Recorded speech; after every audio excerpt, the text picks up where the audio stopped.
We're recording. All right, good evening and welcome to the sixth installment of the 2021 NYSAWLA webinar series. I would like to thank everyone who has been attending and has come back. And I'd like to welcome the new people who have recently started to join us. I'm just letting in the last couple people. There we go. So if you could please, just one last reminder, if you could please type your name and district in the chat, that's how we're maintaining attendance. All right, good evening. I would like to present our presenters. That sounds a little repetitive. I would like to introduce our presenter this evening, Miss Danielle. She's always going to be Milazzo to me, even though she went and got herself married. Miss Danielle Roccisano. I keep doing it in the Italian way, Roccisano.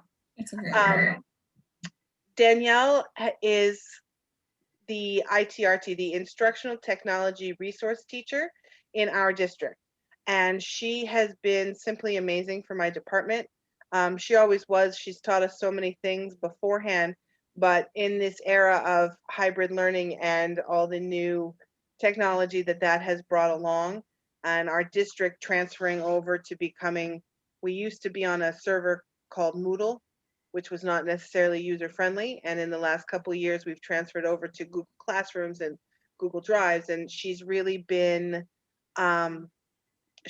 pivotal in helping the teachers in our district make that change successfully and use the technology in a way that is beneficial to not only the teachers, but the students. And it's really engaging, because I'm sure that all of us can attest to the fact that one of the hardest things about the hybrid days or the remote days is keeping the kids engaged when we're in a technology world. So that's why I was grateful when I approached Danielle and asked her to do this workshop, because she's done so many amazing workshops for the world language teachers in our district, and I knew that she had a lot to share for us. So I was very grateful when she said yes. So I'm going to hand the mic over to Danielle and let her teach us what we've got. All right, guys. Good evening. We're going to go ahead and get started. Thank you, Jen, for that introduction. I'm really happy to be with you guys tonight, and really what I have planned can be modified because I really want it to fit your needs. So I'm going to go ahead and share my screen. We're going to go through my presentation. We're going to see a lot of different things, but if at any point you guys have questions or there's something specific that you want to see or try, if you just throw that in the chat. I know Jen's going to be like moderating it, so she could always stop me and we can kind of steer it and gear it towards whatever it is that you guys want to see. So I'm just going to go ahead and share my screen right now.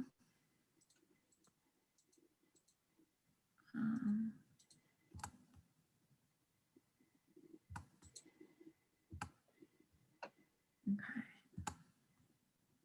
I have so many windows open right now, so just hang on. I'm sure you guys know what that's like. Yeah.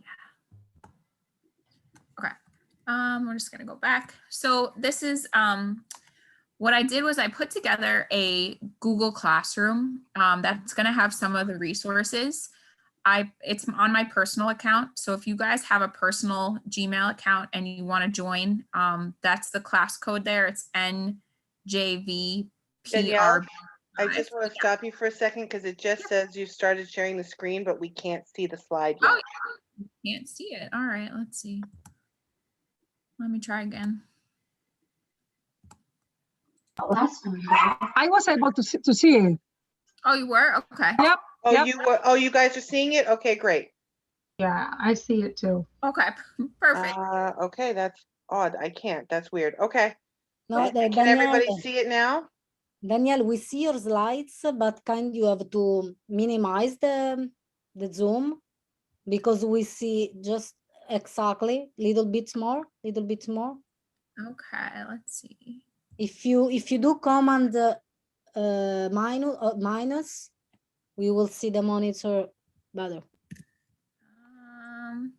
Let's see, it's not letting me. Give me a second.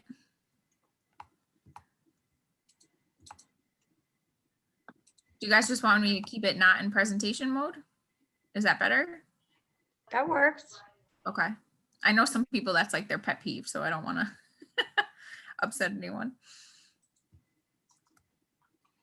The So- only thing is if you guys have like a school account, I don't think you can join from the school account. It will block you from joining the Google Classroom. So even if you just want to write it down and later when you're on a different account, you want to join, that's totally fine too. I just want you guys to have access to the resources. I'm a little intrigued. Okay, maybe if I start video, I'm a little intrigued as to why I can't see it. That's weird. Very sure. We're not Zoom people. Thanks, Ian. All right, but everyone else can see it? All right, for those people who are watching the video, you can open the slideshow. We have the slideshow on the website as well, so you can watch the slideshow and see what Danielle is talking about in case you can't see it on the screen when we're watching the video. There's my disclaimer. So I'm just gonna give everybody a number right now. So if you guys could just listen for your number and just remember it because it's gonna make sense in a minute. Alexis is gonna be 1, Carlos is gonna be 2, Alessandra is gonna be 3, Brittany is going to be 4, Kristen is gonna be 5, Christine is gonna be 6, Emma is gonna be 7, Flavia is gonna be 8, Ian is gonna be 9, Erlanda is going to be 10. Marissa is going to be 11. Marta is going to be 12. Min Young is going to be 13. Mrs. Perez is going to be 14. Nicole is going to be 15. Thomasina is going to be 16. Vanessa is 17. And then William is going to be 18. And then Jen, if you want to participate, you can be 19. Thank you, dear. So what I'm going to do is in the chat right now, I'm just going to post the link to our opening activity.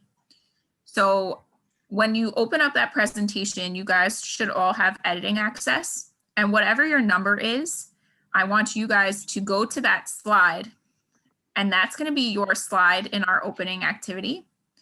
And what you're going to do, if you guys can see here, you're just going to add text boxes and fill out those 4 spots. So what your name is, what you teach, and then what you hope to learn during this session, and then maybe a question that you have. If you have time and want to get fancy, you can also insert a picture of what makes you happy over there on the side. So you're just editing that slide with the number that I gave you. So you can look on the left-hand side. For example, if I'm number 7, I'll go to slide 7. And then to insert a text box, we're going to go into insert in case anyone's not sure. So I'm going to give you guys like 5 or 6 minutes just to start filling that out.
All right, so it looks like a couple of people are having issues with being able to edit. So everyone, it's shared so that everyone has editing access. When you're in your slide, up on the top where it says insert, if you go to text box, then you would just need to draw the area that you're going to insert the information. So I'm on slide 22 right now, so I'm not going to mess anyone up, but I just drew that box there, and then I can go ahead and type in that box, and I can repeat that step for, I don't even need to go there. I could just click here too as well, the T in the circle, and then I just draw in the area I want to type, and then just put in the information that I'm looking for. So I'm hoping that that helps a little bit.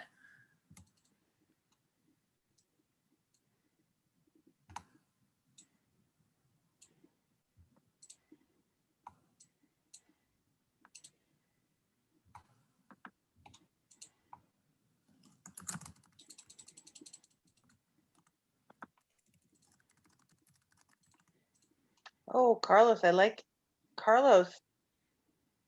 He's got script, he's got pictures. We've got a ringer here.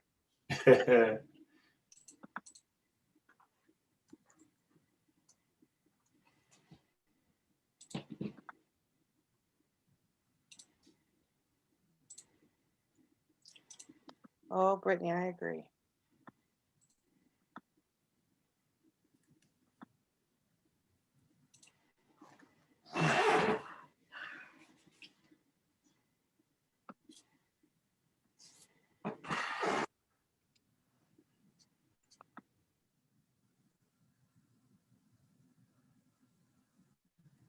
Mhm. Oh, I like that question, Ann. I would never have thought of that. That's a good one.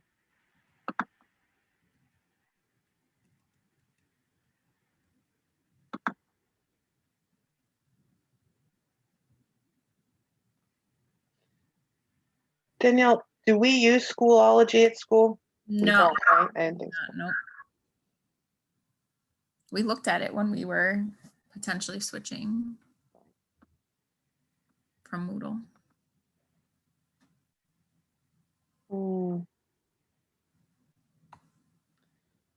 Oh, yes, definitely.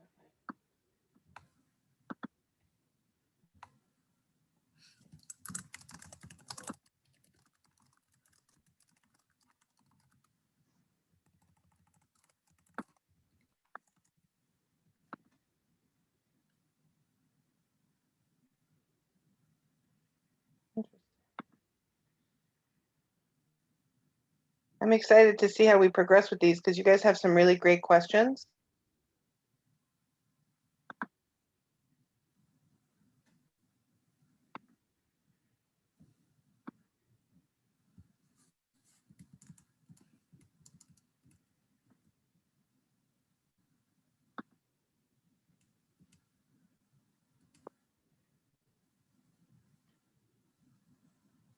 Danielle, are these backgrounds, did you create these backgrounds or was it already in the Google Slides? No, I actually did create this from scratch,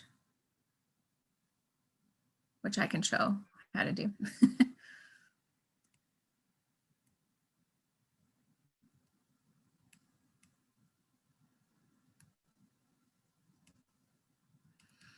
So I'm just gonna give you guys like one more minute, and then it's okay if you haven't finished. We're just gonna take a look at it and keep going.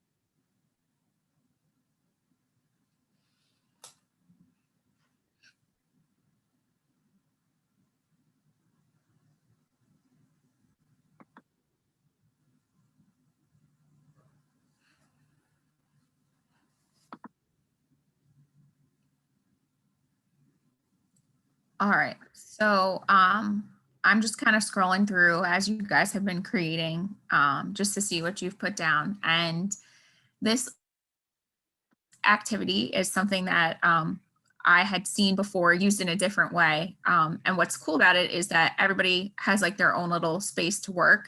And it's nice when they get the numbers, like you don't really know what you were supposed to be doing at first. And you could make it with pictures that they have to drag pictures, and you could already have the pictures there, or, you know, vocabulary words that have to be plugged in different places. So like Jen asked before, I was able to create this. I used a tool called Canva. I'm not sure if any of you are familiar with it, but canva.com. And what it does is it makes like a lot of different like graphic design projects easier. It's on that Google Classroom page. I have a link to it if you guys join that later on. And what I did basically was I made a presentation. I put these different pieces in it, and then I downloaded it as a picture. So once I made it a picture, I was able to put it in the Google Slides. So it's the background. So you might have noticed like I can't move any of these pieces. And that's a great thing when you're working with kids of any age, because if this was moving around, they'd be grabbing the Post-it note and it'd be like off to the side and all over the place, you know? So once you have a picture, you can set any type of background on here. And I'm gonna actually open another slide. So another thing I'm not sure if everyone knows, and this is like a fun little trick and tip. Anything in the Google Suite, if you type whatever the name of it is, .new, it's going to open up to a brand new one. So if you want to do a Google Doc, if you write docs.new, if you want to do a sheet, sheets.new, slides.new, once you do that and you press enter, it automatically brings you to a new blank presentation. So I'm not sure that everybody knows that, but it's such a time saver, and I do it all the time. And I forget that people don't always know that. And it kind of, they're like, oh my God, what'd you just do? So I love sharing that with people. But here, yeah, if I'm here and I have my slides, I can just click background. And when I choose the background, I can make an image the background. So if you guys have like a worksheet that you used to do and you have it as a PDF, if you want to make that into an image, then you can just choose the image and set it as the background. So I'm just gonna, not sure that I have anything good on here to use as an image, but this is just a dog. So let me just open that up just as an example. But you see here, it just sets the dog as the background. So if I had something that was like a worksheet or something like that, or like what I just showed you guys, then you can set it in the background and you can't move it. So you can put anything you want on top of it. So that was just something that I wanted to show you guys. And now we're gonna just go back into the presentation. So I did see a lot of great questions as I was looking through, and some of them I'll be able to answer and some of them I might not be able to answer, just because our school district is predominantly now a Google school. So we do only use Google Classroom as our LMS, CMS. We were a Moodle school before. We did investigate Canva and Schoology when we were looking to switch from Moodle, but we just found that Google Classroom fit our needs. So we decided to go in that direction. So the first thing that we're really going to talk about before we get to Google Classroom is Google Meet. So Google Meet is kind of the equivalent to Zoom. It has different features, less features, I would say. But the nice part about it is it integrates so easily with Google Classroom that for us, it's just seamless. That's why you'll see me fumbling around in Zoom, because we really don't use Zoom at all, only for like presentations outside of school. So the first thing I'm going to do is I'm just going to take you guys over to a Google Meet that I have set up. So this is our Google Meet page. I'm just going to create a sample Meet. And then I'll show you guys around a little bit in there. So most Google Meets that we use in school are being connected to our Google Classroom page. The students just click on the link in the Google Classroom page to get to this screen. So what I just showed you is not something that they do. I'm just doing it for demonstration purposes. And what happens is I would normally have my camera and my microphone on. If I do that right now in the Zoom, it will all like reverberate and it will be not good for any of us. But you'll notice that this looks much different than what the Zoom platform looks like. It does have some of the similar features, like on the bottom, you can end it. You can, mute yourself. You can show your microphone. And you also have the ability to present your screen, which is what I'm doing right now. The one thing that a lot of questions I typically get is about like, how can I view things? What can I see? And so that like all involves the layout and just looking at different views. So from the time we started this whole pandemic last year, Google Meet has changed leaps and bounds. So we used to not be able to see all the kids at the same time. Danielle, just we can't see. We still see the slides. We just can't see. I don't know if you might have to do a new share on Zoom. We can only see the presentation still. Sorry to interrupt. Thank you. I'm actually opening up right now. Danielle, why don't you stop sharing and I'm going to open up. I'm going to share your slideshow right now. Oh. Let's see if I share it. Let's see, and you just tell me where to. Oh, I just had a Google Meet open as an example. Oh, okay. So, all right, because now I'm sharing your. Are we still on that? Okay, and then you opened up a Google Meet. Okay, Yeah. I can do that too. All right. Okay. Can you guys see the? I saw it before too, though. I saw what she was doing, Okay. so I don't know. Yeah, at the right before you switched, I saw the Google Meet pop up. So I saw it then. Do you want me to share, Jen? Yeah, go ahead. You try again. Well, I'll. Let's get off of that. Okay. Do you guys see the Google Meet now? Yeah, we can see it. Okay. Or I can see it at least. Okay. Hopefully Okay. everyone else can. If you can't, just Me too, I could see it. Okay. Okay. Okay. Okay, cool. So I don't know how many of you guys do you know if your school pays for the enterprise version of Google? Does that sound familiar to anyone? Not at my school. Okay. So there's definitely like two different ways that you can see this. Our school pays for enterprise because, like I said before, we're predominantly Google. So you'll notice that in the corner down here, like I have the shield, I have the host controls, and it gives me additional safety features. So I'm able to decide who can share their screen, who can send messages. Those features aren't available in the free version of Google Meet. The other thing that enterprise gives us access to, and if your school has it, then that makes life a lot easier, is the different activities that you can put into the Meet. So that includes like the breakout rooms, the polls, and the Q&A. So those of you who don't have that, there are ways to kind of work around some of it. It's just a little bit more challenging. And we're going to look at that in a minute. Right now, I just wanted to tell you in the top corner, and it's hard to tell because I'm in a Meet by myself.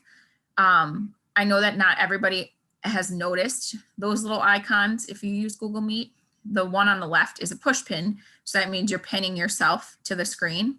The one on the right is the one I just wanted to bring your attention to. So a couple of people have asked me, I can't see myself, like I can't see my little box in the grid view when I see all of my students, like why?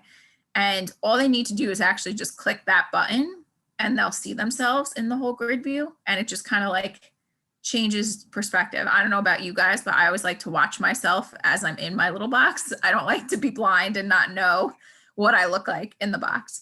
So that was just something I wanted to share because I know sometimes you might not notice that if you don't hover over yourself. There's no reason that you would notice it. The other thing I wanted to talk about was the layout. Now that there's a lot of different options for the layout, we didn't have that when Google Meet first started. In the bottom right corner, those three dots shows you all of the different options. And depending on what what version you have. You might not have all of these, but with change layout, when I click on that option, it actually gives me these 4 different ways that I can see it. So what used to happen was it used to be spotlight, like whoever was talking got a big, box on the screen. But most people like tiled because it allows you to see up to 49 students. And I think for most people, that's how many would be in their class, except for in rare, circumstances. But one cool idea, one cool lesson activity that we had seen was doing a scavenger hunt. So I know a lot of people had mentioned that one of their ways was to just kind of be more engaged with their students while you're in distance learning. So one idea could be that you guys could do a scavenger hunt. And what happens is you can say in the language that you teach, someone needs to go find a red shoe. And then what they do is they take off, run around their house, start, pulling everything out of the closet, looking for a red shoe. And whoever comes back first and says in your target language, I have it, if you are set to the spotlight view, then they'll be the one that takes over the screen and are set big. So I know that we'd like to stay in the tiled view now, but there's still uses for the spotlight view. And that's just a way to get the kids up and moving. And, it's kind of a fun activity, even if you say you're going to keep track of points, whatever, that kind of thing. So that's just another idea for something that you can do with the meet. Danielle, I have a question about this Sure. function. Actually, this morning I was dealing with, so I use the Google Classroom, and I use also 2 computers. One where I share things, and the other one to watch all the students, how they react.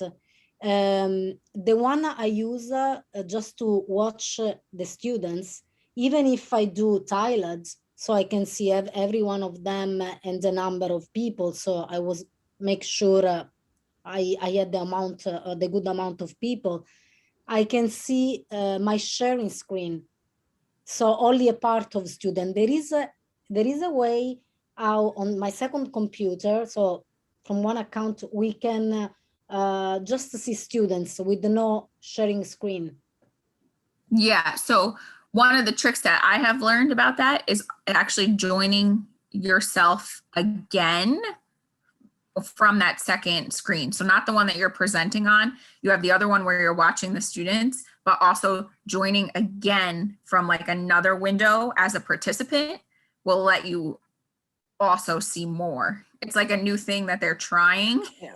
A lot of our language teachers are taking Danielle's suggestion to do that.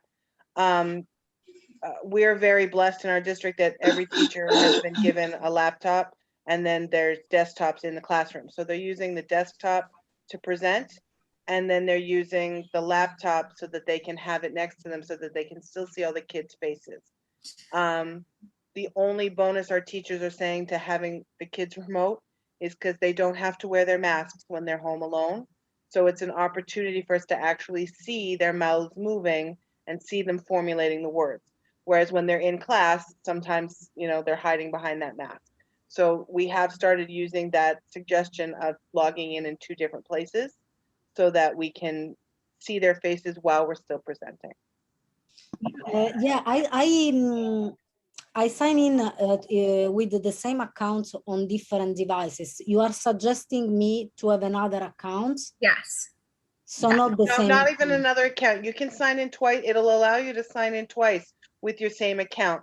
Just make sure on the one where you're just doing it to watch the faces, make sure that you are muted and that your microphone is off. Otherwise, you will create a lot of background and noise. But if your microphone is off on the one where you're just watching the kids' faces, so that you still have sound where you're presenting, then that works. But you can Google. I don't think Zoom does, but Google does allow you to log in twice using your same account. Yeah, this is what I do. I sign twice, but still I cannot see all the Yeah. So that's what I'm saying. You can have those 2, but then also do another account is what they're saying. I just watched a video. Alice Keeler. She's very popular with all the technology stuff. And she suggested that because of that, like the presentation takes over the whole part of it when you are sharing your screen. So she said she does this thing where she like overlaps the windows. And you know what, I can send that to Jen so that she can share that video with you guys. Thank you. Bill, Bill put a question in the chat. Yes, in Northport, technically students are required to keep their videos on at all times. And the elementary level, that doesn't tend to be a problem. However, just like every other secondary school on the planet, it is challenging to get the kids to keep their cameras on at the secondary level.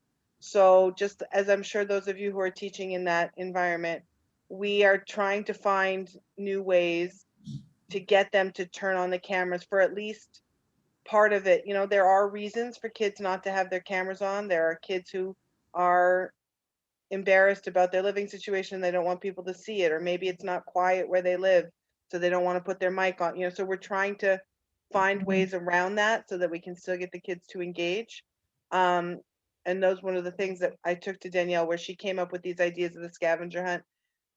The seniors aren't necessarily thrilled about doing things like that, but the freshmen will still go find the red shoe and come on the camera and show you the shoe. And that, you know, so you've got to kind of get a feel for your kid. Yeah. You guys can see my presentation again, right? Yes. Okay, cool. So let me we talked about the scavenger hunt. And then I know that it's challenging for you guys who don't have the enterprise version of Google sometimes to take attendance. With the enterprise version, they actually, you know, email you a sheet with Excel with all the kids' names on there. So it's kind of like something that we don't have to worry about anymore. But when we were on the free version last year and at the beginning of this year, there's so many extensions and they all have pluses, they all have minuses to them. But one that I found that I really like is the Google Meet attendees and breakout rooms. So you are able to, if you can go to the Chrome Web Store. Just hold on. Okay, if you go to the Chrome Web Store, it looks like this. It's like a person who's like a swirly person. I don't know what you want to call the icon, but if you install that by just clicking on here and adding it to Chrome, what I like about it is that it allows you to get a list of the students' names, and then you can copy that. So it actually is displayed right here. So it has the attendance list. You hit those two arrows to refresh it, and then you can just copy the list and put it wherever you need to put it. So I would put it probably in a doc just to keep track of it myself. But before we had access to breakout rooms, this is the tool that I was using to get kids into breakout rooms. It gives you the ability to separate them and gives a link to a separate Google Meet. It's kind of like a workaround, and I just wanted to show you guys who probably aren't on Enterprise that this exists, because the breakout rooms are such a great feature, and it stinks that that only really exists in Enterprise when you have to pay all of that money for it. So it's definitely something that's worth checking out if you don't have that. And then I'm just gonna go back to the presentation. Okay, so the next thing that I wanted to show you guys was the breakout rooms. So I'm just gonna go back to my Meet and show you guys what that looks like. So in the corner of your Google Meet, if you have access to breakout rooms, it looks like these three shapes here. And you'll see that breakout rooms is an option. And when I click on breakout rooms, it shows me everyone who's in the call. So if we were all on the Google Meet and not on the Zoom, all of your names would be listed there. And when I go to hit set up breakout rooms, here's where it gives me the options. Now, if you're a Zoom user, if you're comfortable with Zoom, Zoom has a lot more developed features for these breakout rooms. Google's getting there. Google's just a little bit slower in what they're doing because they're developing so many different things. But you basically decide how many rooms you want. So I can make it 5 different rooms, 3 different rooms, depending on how many kids you have and how many you want in the room. You can set up a timer from when they expire. So if you only want them to work for, 10 minutes, then they'll expire after 10 minutes. You can hit shuffle and the kids' names will just randomly go to the different rooms. And then you can always hit clear. But you also could drag people's names. So I'm the only person in the call, so I can drag myself into the breakout rooms.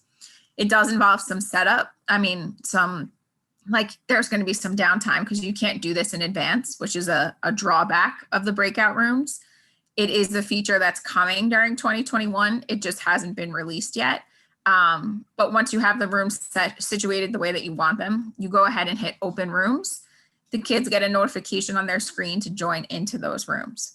So now you might ask, what should they be doing in those rooms as you pop in and out to the different rooms? So what I found, and I wanted to share with you guys as an idea, and I just have to switch back to my presentation, is this idea of doing Bitmoji activities in the breakout rooms. So I know Bitmoji classrooms was like such a craze over the summer and at the beginning of the year. If you don't have the Bitmoji extension installed, I definitely recommend getting that at the Chrome Web Store, and you can play around with it. But you'll see here's just 3 ideas of what you could do with those Bitmoji rooms. Here it says, who is our guest? And you'll notice that's the teacher and they're pointing at, I have no idea what that says. Hopefully you guys do. Different questions, I'm assuming. I think it's French, right, Jen? It is French. It's okay. Who's at the door, and it's a little small, so I'm having trouble reading it, but it's different questions about what should they be doing. Okay, who's at the door? Are you a fictional character or reality? Are you alive? Are you a celebrity? What's your, what are you known for? What kind of celebrity are you? So it's kind of like a 20 questions game, but for the kids, if it's a Bitmoji, it's, or a meme, they seem to be more engaged. They love it. So what it could happen is that one partner, it knows who it is, and then the other partner is going to be the one who's going to be asking the questions and the other one's answering the questions. So it's awesome that they'd be talking in the target language. They're in small groups. And they could have in and out. In addition to that, you could also change it to be, where are we? And you'll notice in the background of the window, there is a site. And then what would happen is you would click on that. It's actually linked. And I put in here the link of the blog that I got this idea from, because all of the links are live on that page. And basically the views change multiple times a day. And so then they would have different, like a different topic. So the kids will have to talk about what they see, describe what they see, who might live there. And it's just another,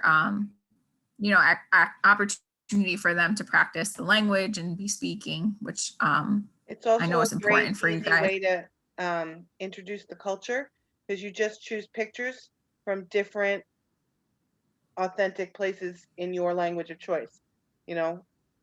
Something as simple as the Eiffel Tower, or something, the Bonhomme de Neige for the festival in Quebec. You could do all kinds of different pictures that are bringing in little pieces of culture.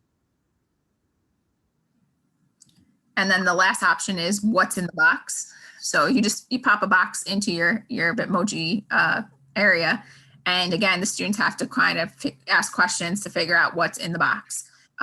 This could also be not just a breakout activity, but something that you guys could do all together as a class. And if you get really fancy, like it says in this example, you can, when they guess it right, there's an animation and it pops out of the box. So that's like the advanced level of it. But I just thought that was like a fun idea for ways to get, kids talking and engaged and just, really working on their language skills, their speaking language skills. Okay, so that was pretty much all of the stuff that I just wanted to share with you guys about Google Meet. And then I just wanted to transition with the time that we have remaining to Google Classroom. So with Google Classroom, I'm just gonna open up my page that I had you guys join. So on this page, there's 4 different tabs across the top. The stream is what you see when you first get there. So this is kind of informational. It tells you about, what the class is, the joining code. It has announcements if that's what you choose to share there. Then the next tab is classwork. With the classwork tab, you'll see I have broken down for you guys different topics. I have resources, sample assignments, and then I have templates. Next to that is the people tab. This is going to show me everyone that's enrolled. So you guys who are enrolled already are on there. And then grades. So I have the ability to give grades for my different assignments. Get out of this. So those are the 4 different areas. A lot of times what happens is Google Classroom can get confusing for kids and their parents if you don't set it up in a certain way. So what we really stressed to our teachers this year was that there were certain best practices that we said to try and make it a little bit simpler for them. One of the things that we noticed was that kids got overwhelmed on this stream page because every time we posted something on classwork, it was automatically being populated here. So when we put announcements up, they were buried underneath all of the assignments and all of the other activities that were there. So what we suggest and what I think is a great idea, and now I do it with every page that I have, is if you go into settings and you scroll down to the general area, you have the option if you want that classwork to appear on the stream. And so what I've been doing is hiding those notifications. The stream becomes a place for announcements, and classwork is the place where you find your classwork. And once you make that distinction, it kind of becomes a little bit easier for them to follow along with what's happening. So I just wanted to point that out because I don't know if everyone knows that that feature exists in those settings. And of course, once you change it, if you just hit save, then you can go ahead and go back to your page. The other thing that we really stress in the classwork tab is the use of those topics. So there is a limit. I did find that out last week. You can only have 100 topics. I don't think anyone should be exceeding that. But we did have a teacher, they were posting each day as a different topic. They ran out of topics this week. So just so you guys know, there's a limit of 100. But when you go to hit create, you can create the topic. So it can be anything. And what this does is it makes it organized. And then for the students on the left-hand side, there's this menu, and they don't need to see all the topics. They could just click on the resources, and now I'm just going to see the resources, which makes it a lot easier for them to navigate. Another way that we kind of were organizing it, especially for like the younger kids in our district, was we were putting like the date in the title. So we would put like, today is 2/25. So it would be 2.25 and then the information after it, just to kind of have like a numbering system.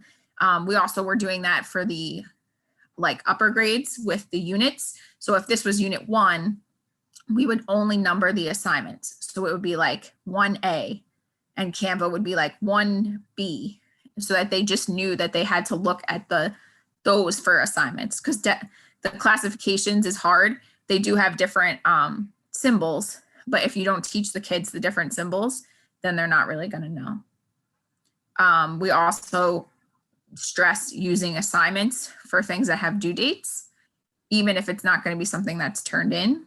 If they get a notification that it's due, then it tells them, okay, this is something that I need to do. So those are just some of our like best practices that I like to share with everybody. I'm going to go back to the presentation now. Oh, the other one I wanted to show you, to-do list. I don't know how many people know about that, but I can show you guys from, just give me a second to share over here. if you're enrolled as a student, and I'm not sure that everybody knows this, but when they click on we call it the hamburger, the 3 lines over here, the main menu. If you're enrolled as a student, there's this to-do list right here. So when the kids click on that, they actually can sort by just whatever class they're looking for or all their classes. And every assignment that has no due date or a due date has been posted is there. So it kind of is a nice way for them to see what they still need to do, because this is what's assigned. Next to that is what's missing. So these are all the things that are missing and the dates that they're there. And then what they've already done. If they want to go back and look for something, they can go sort it that way. A lot of kids don't know that this exists, and a lot of teachers don't know it exists either, so they can't help them and tell them.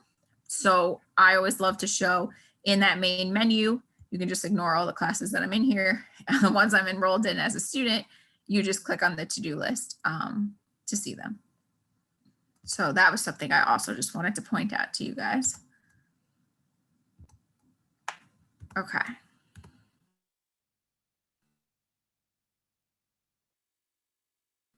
Now, the concept of materials versus assignments, we kind of talked a little bit about it. Materials to me is just informational. I'm giving out materials. There's nothing that needs to be done. It could be a sheet that has all the vocabulary or something like that. But then with assignments, I have the ability for students to turn something in, to complete something in addition to the due date. So that makes that a really attractive feature for me. So when I'm in my classroom, when I go ahead and I create an assignment, I have a lot of options here. Once I give it a title, so I'm just going to say sample assignment, I can connect files from my Google Drive, a link, files that are on my computer, a YouTube activity. But once I do that, so I'm just going to click in my drive, just so that we have something there that I can show you. I'll go ahead and do our opening activity there. You'll notice next to what I've linked, it tells me the different options that I have for students. So students can view the file, students can edit the file, and I can make a copy for each student. So making a copy for each student is awesome, because now when I press assign, each person who's enrolled is getting their own copy that they can work on.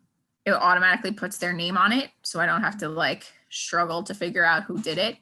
And it's just a really clean, organized way. Now in my Google Drive, there's a folder. It has each kid's name.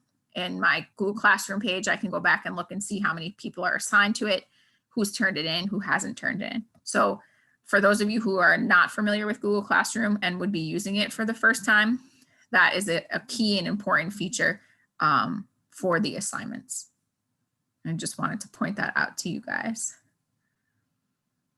I'm trying to get to the fun stuff before we're done. Okay, so here's the part that I really wanted to share with you guys. What we liked about Google Classroom was that it integrated so well with the other G Suite activities that we use all the time. So one of those is the Google Forms. So one Google Forms for you guys is collecting audio files from your students. So you are able to attach files to Google Forms, which I love. And the way that it ends up being organized is just so clean and clear. So here, what I did was I made a form, if I can find it. Here it is, Italian speaking assignment. I created a Google form. And basically what it has is the students are going to have to put in their name.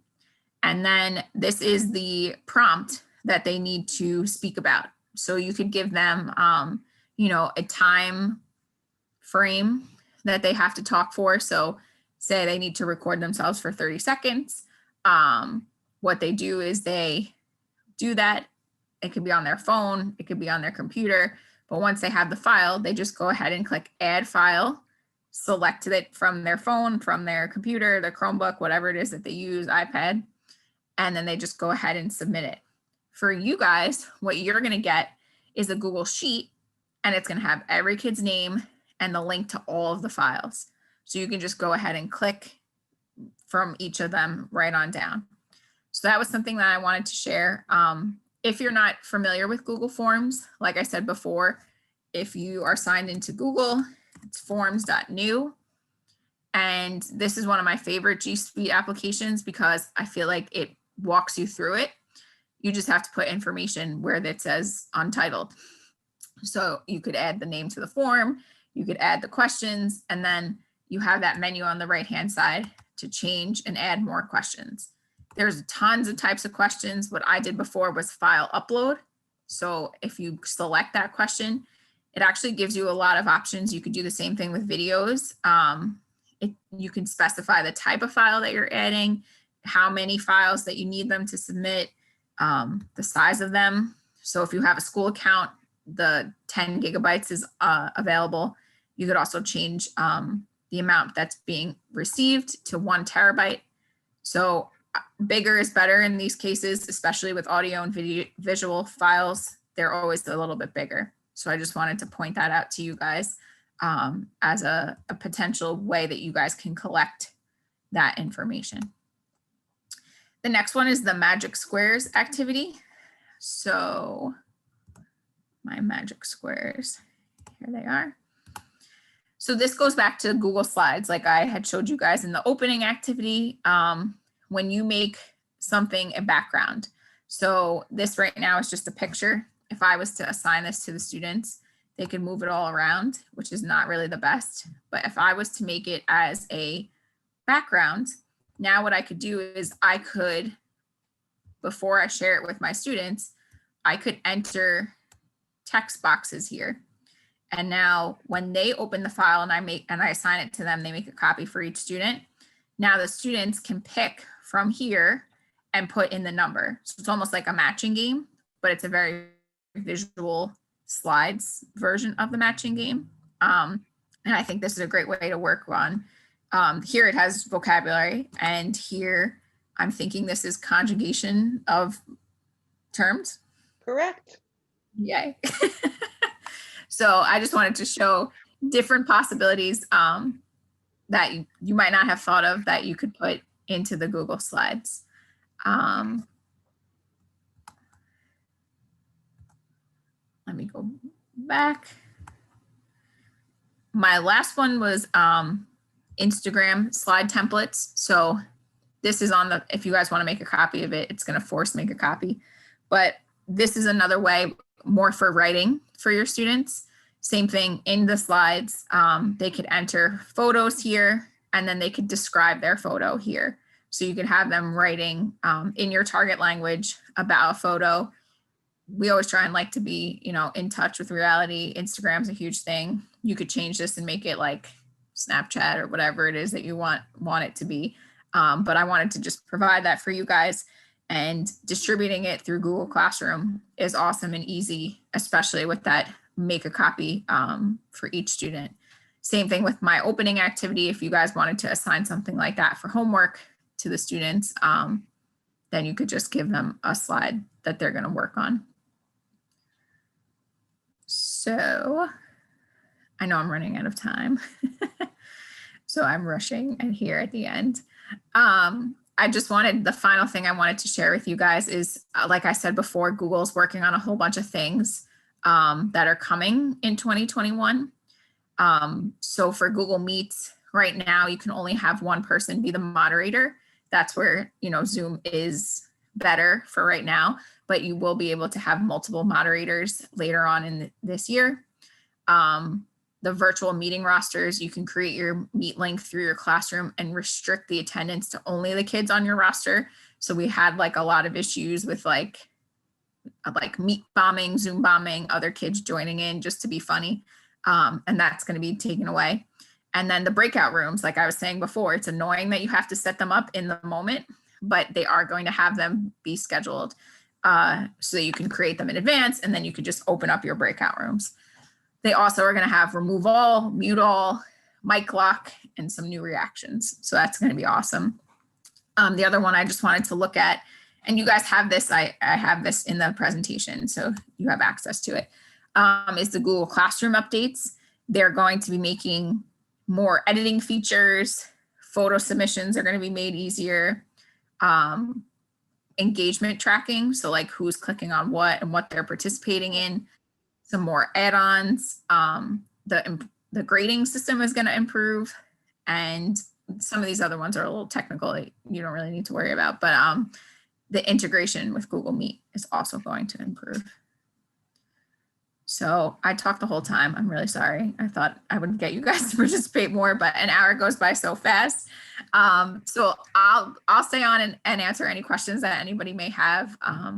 But I hope that you guys at least got one thing out of it. And it was awesome getting a chance to share with you guys. Thank you, Danielle. I really appreciate it. Does anyone have any questions for Danielle? By a show of hands, how many of you are Google schools? No? A few, yeah, okay, good. All right. I have a question. Yeah. Tata, So- go ahead. Unfortunately, I got stuck today in my class. I actually tried to do the breakout rooms, but I have actually kids that are, a hybrid class. So I have a bunch of them in the class and a bunch of them in the, at home. And what we do is we actually put the earbuds in order for them to communicate, but that didn't work. So that was one thing. And the other thing is, sometimes, when I try to edit my breakout rooms, I'm able to move the students, and sometimes I don't, and I don't know how to fix that. So you mean like when you're trying to drag them? Yes. Yes, I know. It's it also depends on what kind of device they're on. So if they're on a mobile Chromebooks. device, so they're all on Chromebooks. Good. They have Chromebooks, yes. Perfect. Because I know that sometimes if you're on like a phone or a tablet, you can't move them. Oh, no. Giving that disclaimer to anyone else, you can't put them in a breakout room, which is super annoying when you don't know that. But yeah, the dragging feature sometimes gets a little wonky. What I've been doing is, like, if I want to drag all the way down, I've been dragging them as far as down as I can go and see, and then pulling them from there and dragging them down again. It's not the best. Okay, so it's not that I have, then I have a problem, because I was so frustrated. Yes. We couldn't get each other. I literally wasted almost my whole period. I feel like awful. I'm like, how can I fix this? Okay. Yeah. So I hear you. It's Thank you. definitely a Google glitch. I'm hoping that it improves. Okay, I thanks. don't drag them. I just type the name. I start typing their first name and it just comes up. Oh, Because when you have a big class, when you drag it all the way down, like you said, it's like so hard to drag all the way Christine, down. where do you type the names, if you don't mind sharing? Like where? Right underneath where it says like breakout room 1, right underneath is the line where you would drag to. You type Yeah. right in there. And then you type the names. You type the name and then whoever's in the meet will automatically, whatever their initial is, will start coming up. Oh, great. And then you click on their name. Thank you and for sharing. So they'll show it up. Yeah, they'll show up. Danielle, there is no chat private chat option, right? Not yet. Not yet. It's very frustrating. It's like we want all these things and they just take a long time. So One of the questions I noticed in the opening activity, somebody was talking about how do we organize our Google Drive. It's funny because that's actually a question Danielle and I have talked about before. Because I've often said in your drive, you should be able to make folders and drag your stuff into, or in your classroom when you have classrooms, because I'm a student in most of my teachers' classrooms, but so I just have this long list. I'd love to be able to say, these 5 classrooms belong to one teacher and these 5 classrooms belong to another. There is an option on Google that Danielle taught me where if you come up with one of those ideas, like how do we make easier folders? How do we, condense things in Classroom or Drive? And it was so easy. It's in the bottom left-hand corner. You just click on it and you send the suggestion to Google directly. So I'm just over here. It's this little question mark and you can request a feature. So that's the cool part about Google. And they actually got to go to Google and meet with the people who work on Classroom and they said they go based off of how many requests they get. So if there's something that you want, what I suggest doing is telling all of your coworkers to do the same exact thing, because it will just elevate it up in like wherever it is on the line. Because I agree. Sometimes the one thing I have with Google is when I go in my drive, there are 4,000 things and I have to remember what I called things so I can search for it. Because it just gets to be overwhelming sometimes. So I agree that it would be nice if there was an easier way to organize it. Yeah. But I do find that there's so much about it that is user friendly, and it makes collaboration so much easier. You know, the kids can't say now, well, I couldn't meet with my, I couldn't get to the library and meet with my partner. I can't get this, by setting them up in Google, they can each work independent of each other and it's all there. And the history timestamps everything, which is great. Danielle, I know the plans, the time is over and I don't want to hold everybody up, but is it okay if I ask you one more question? Sure. Okay. So I actually have parent-teacher conference coming up and I need to set up individual Google Meets, for each parent. I was told that if I actually put just like a name, I give a name to the Google Meet, then nobody will be able to stay in the Google Meet after I'm done. And I did that, and somehow it worked for some parents in the previous parent-teacher conference, and it didn't work for the other one. So what is the best way for me to set up these multiple, links to email to the parents for, to have the parent-teacher conference? So when the parents join the parent-teacher conference, are they joining as their child's, through their child's account or through their own account? The last time that I did it, I just emailed the child the link that I created.